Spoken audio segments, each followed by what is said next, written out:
Alright, we'll do a little video. Maybe this will help some people, maybe it won't. I want to explain to you, or tell you, not explain, because I don't really know tons about it. But I want to tell you why I don't use these anymore, or drill holes in my top covers on like the 462, any of the Husky 5 series, anything like that. With the exception of the 661, the 500i, things that don't have a solid top. First of all these are soffit vents. You can buy them on Amazon or eBay. There's a guy that sells them on eBay and for chainsaw vents. But they're really just soffit vents. I ordered these off Amazon. I got like 6 or 8 of them for $5 or $6 or something like that. Wasn't a ton, maybe $10. I don't know. There's a couple bucks a piece. How about that? But anyway, you can see I used to have one in this Cajun saw. Used to have in my old 400, 462s and all that. Some 550s I've done that way, but a bunch of saws I used to drill holes in them, and I stopped doing that for a couple reasons. So, for a long time, Husky and John Thread has had like the air injection or the turbo, whatever you want to call it. Some people argue that it's not a real turbo, it don't do anything, you don't push any air, yada yada yada. That I'm not real sure about. I have not the slightest clue other than what I've seen, read, heard, and watched. I think Tree Monkey has a video on it. I think he's even got a book that shows that way back in the day, or paperwork, John Thread got sued, and they had to show that calling a turbo actually made gains, and I think they showed it at like 2% or something like that it helped or something. Then I watched Novice Lumberjack. He's got a video of, I think, him cutting with a top that's nearly sealed up, cutting with one that's open. I think the sealed up one did cut a little better. I'm not like tenths of a second better, not 2 or 3 seconds, nothing like that. But that's not my main reason. With a fast ported saw, the hose may help a little bit, get more air in there. I don't know. But my main reason being is because, even with the steels now, if it's got a solid top like the 462, the 400, 362, 261, all that with a solid top, they don't call it air injection, but it's pretty much like the same thing, And the one thing with the Huskies and the John Threads, especially the 3 series, everybody talked about how clean the air filter stayed, and tons better than the 660 and 661 and things like that. And like even that 462 and the 500s right there, I've cut with them day and this one. I haven't cut with this one, so we'll go through them and look at them. But with that air being injected, it helps keep the filter clean. And there's a difference in letting fines pass and keeping the air filter cleaner. You're going to get dust no matter what, a little bit, but what I'm getting at is it don't get caked full like sometimes the 500s do, and the 661s and 660s and things of that nature. They, regardless of the 572 and the 562 letting a little more fines by than the 372, and these style filters letting fines by or whatever, that's why Egan and West Coast Saw sell all those aftermarket air filters. But what I'm getting at is it keeps the big portion of it down. I think it helps. Cause like on my old saws that I drilled the holes in, which I'm not running foam filters, but say this saw here, if I can get it loose, you know, it would be, what am I doing? Here I am. You know, I'm not running a ton on this, but I have run, you know, 2-3 tanks, and there's not really that much dust in it. And you can see a little bit of fines, oh crap, you know, around in here. But as far as down in here, there's not really any let me get that right there.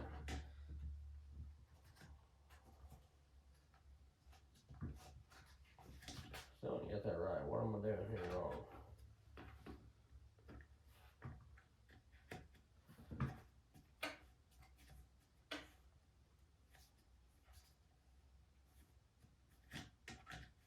Oh, maybe I'm just twisting it too far.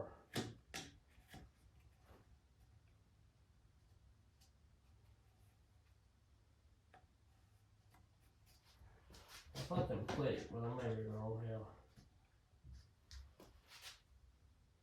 Yeah, it should lock. No, it unlocks both ways, so yeah, that ain't locked.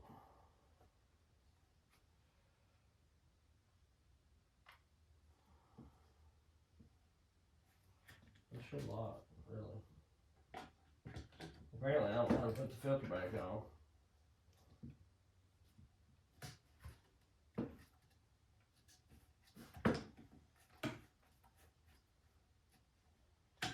I never had that problem before, but anyway.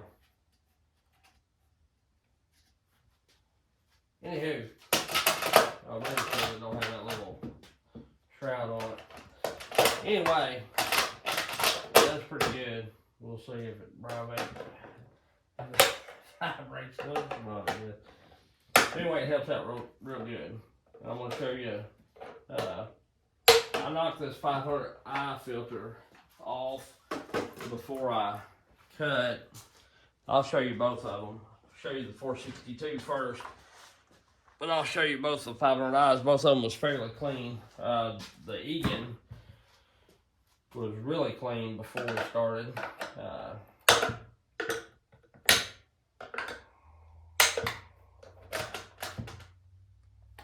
my God. I've been running that. I forgot to put the filter on it. Looks like I didn't run it much.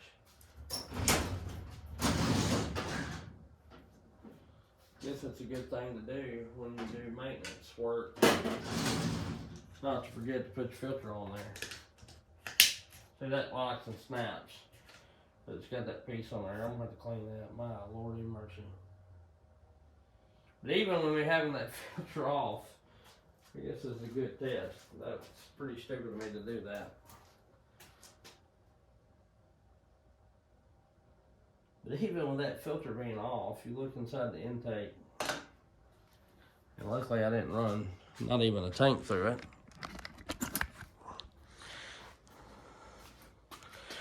But you look down in that right there, and there's no fines through it. No fines in it, which they may all got sucked in. But it looks pretty good there. I'm gonna choke that and blow that off here before I put it back up. I guess it's a good thing I'm doing this video, or I've probably been running like that for till the next time I looked at it. I had it the other day. I don't know what I was doing. I was cleaning the filter, making sure the filter was clean. I think I just, I don't know what I done, honestly. Got sidetracked. Blow that off again. But anyway, don't do that. How about that? It's not real wise. Not really wise to do that. We're only fixed 500 eyes. And all, I mean, you can see the dust back here. This 309 machine, it's got the Egan on it.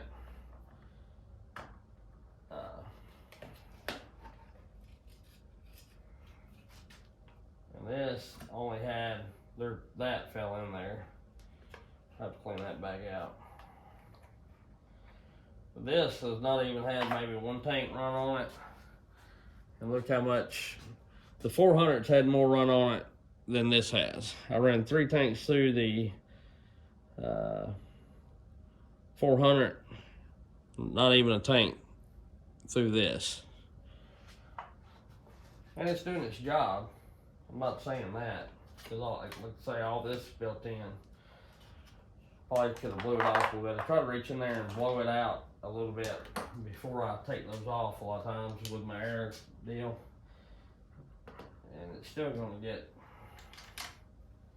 a little, but anyway, when you look at this, and I ain't got a ton on this. I've got maybe a tank, not even, maybe a tank.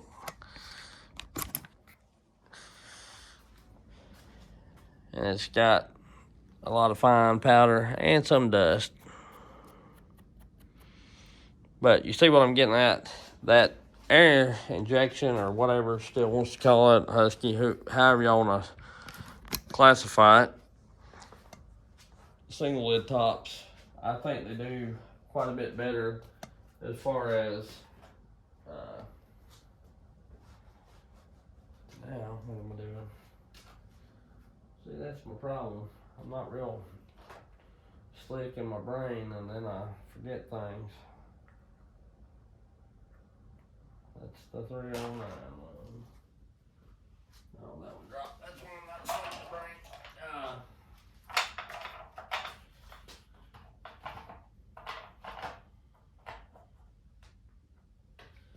That's one reason I don't do that no more. As far as cutting the holes in there. And a lot of you that watch the channel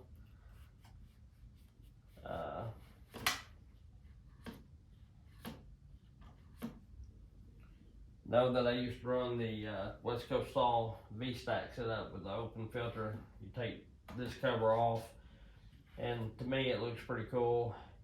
And it may make the saw run better, but to me these are already essentially, newer saws are like this 462, this shroud and all this, you know. To me that's already essentially a V-Stack. It's not, you know, it's not quite like the aluminum V-Stack that you get from West Coast Saw. You know, it may not do the performance. I never really tested the performance of them as far as what they give a saw as far as gains, but I run them just because it was an easy filter setup that I knew about before I knew about these Egans, that I knew about, and thought it would give some performance gains. But then I started running into an issue, which before it never really bothered me because I didn't cut in the snow or drizzling rain that much.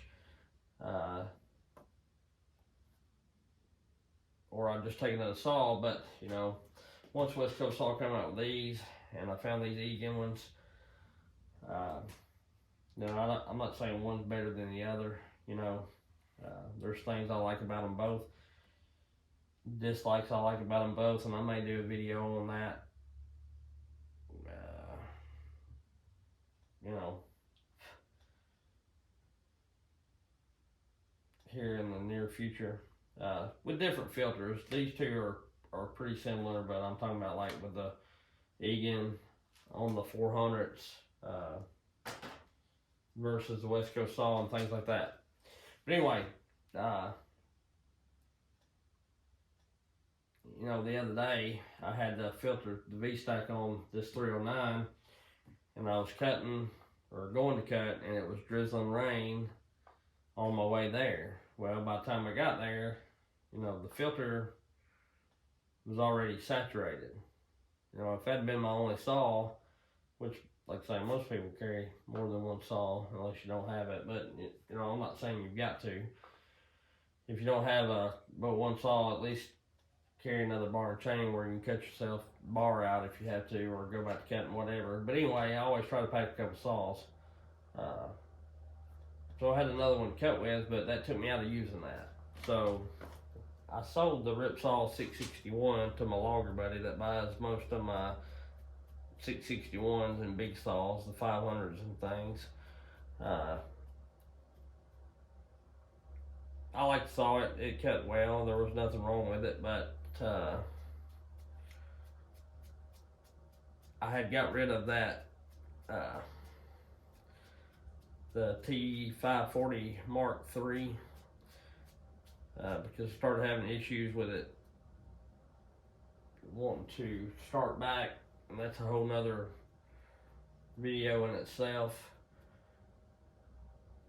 Nothing to do with the guy that ported it. Redbeard Saw's done a terrific job on the port work. It's just Husky, I think their quality is hit and miss with any saw. I've had some 592s that's been great. I've had some 592s that's been shit. I've had some 562s that I've had trouble with. I've had some be great. I've heard problems from other people. The 572s, all in all, are generally pretty good. I have had a couple issues with the bolts, or screw threads, either wanting to strip or being stripped from the factory from being over torqued. I've had a few issues with decomp plugs wanting to get loose, shoot out, and then when I go to tighten them, where the cylinder or the threads are not deep enough, or the cylinder soft or something, strip that part out. So anyway, you know, I've had some issues with the Huskies that I don't typically have on these, and that's why I went to them. And I love that 540 Mark III most of the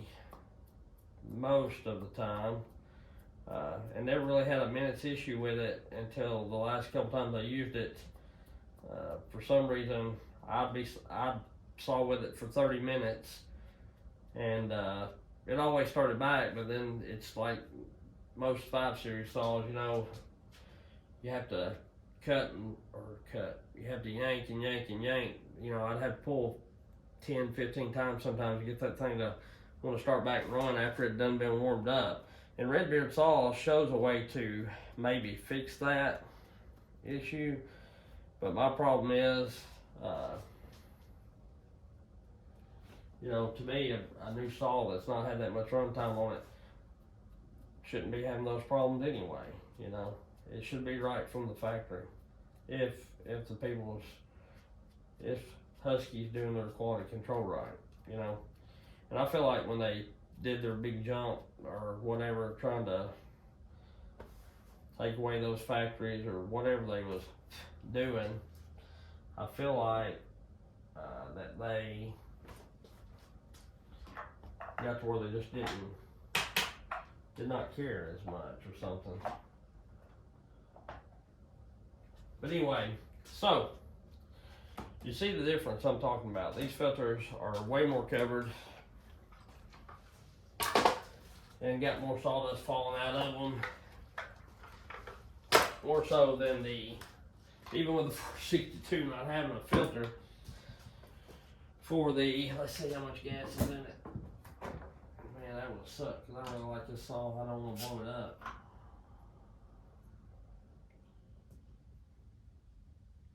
For the quarter or half a tank that run in it, it's, you know, all I'm gonna do is we'll just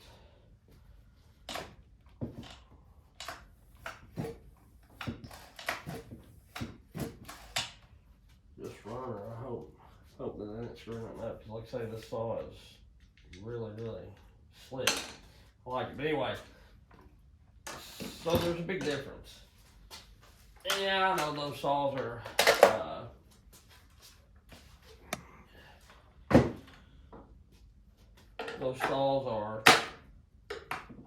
have had more runtime on them, but like I say, I only run that 661, I don't know, a tank, and then I put it on that saw, and I cleaned it before I put it on that saw, and then like I say, the other day, I didn't completely clean that 500i, the Buxton 500i filter, but I took the air hose. I don't ever blow in, I blow across and blow the dust off. And it had some fines in it, but nothing like that. So you can see the difference in how the single lids do versus the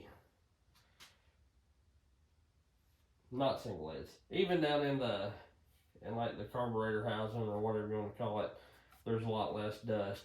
And like I say, you're going to get some everywhere.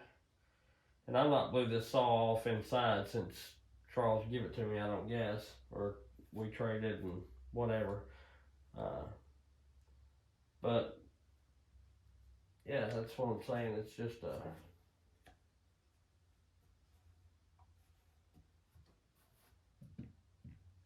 it's locked on there now.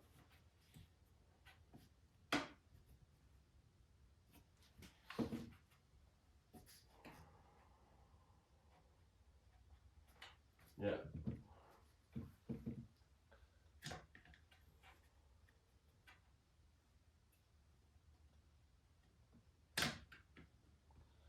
I'll make sure I get that booger right.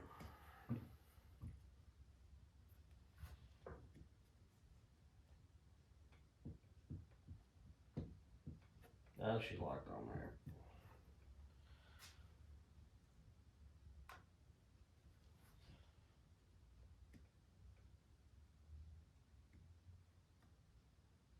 Yeah, right there.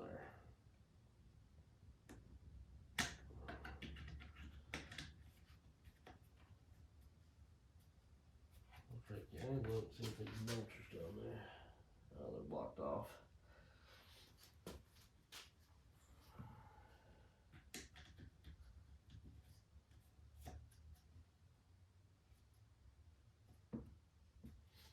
We'll wait around that.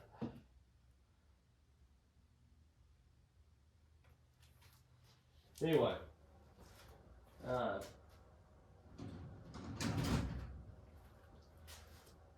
big difference in this, and this will eventually get one of these Egan deals. I really like this filter setup. I really do. I'm not too much on the as much as I like West Coast Saw, I'm not too much on their 400, 462 filters. I've had a few problems in the past of them separating or trying to pop off when you tighten the clamp up or whatever. This deal sits in there, bolts on with the 2 screws, and then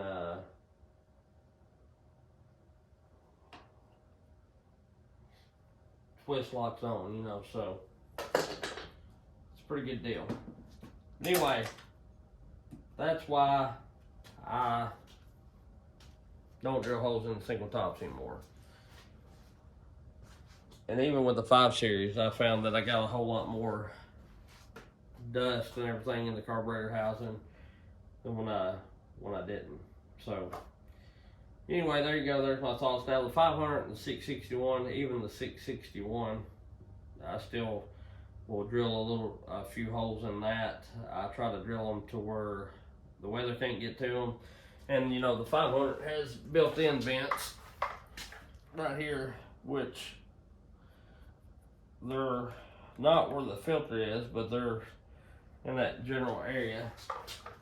You know, they still have the filter enclosed, but it's letting more air in. And then they've got some under this plastic shroud here, if you can see it. I don't know if you can see me or not. Let me look. Yeah, under this plastic shroud here, there's some holes going to the filter as well. Well, I can just take the cover off again. There's some vents right there. But as you can see, the filter sits right here. That's where the white piece is. So these vents are really not in the filter box, air box, whatever you want to call it. I don't know the technical terms. I'm just trying to tell you something, you know. But anyway, alrighty, that's my thoughts on that and a little bit of this and that. So we'll catch y'all later. I appreciate you. Don't do what I do and run saws without filters. It's the best way to blow one up. Ingestion kills the saw. That's why everybody's so wound up about filters and things like that. And here I am running saws without them. But that just shows you how tough a steel is. Anyway, I'll catch y'all later. Appreciate you. It's free to subscribe. So if you haven't done so and you like the content somewhat, even if you don't like all my videos, if you find some of them helpful, you know, I'd appreciate it if you help me out and subscribe. Thanks, everybody. See ya.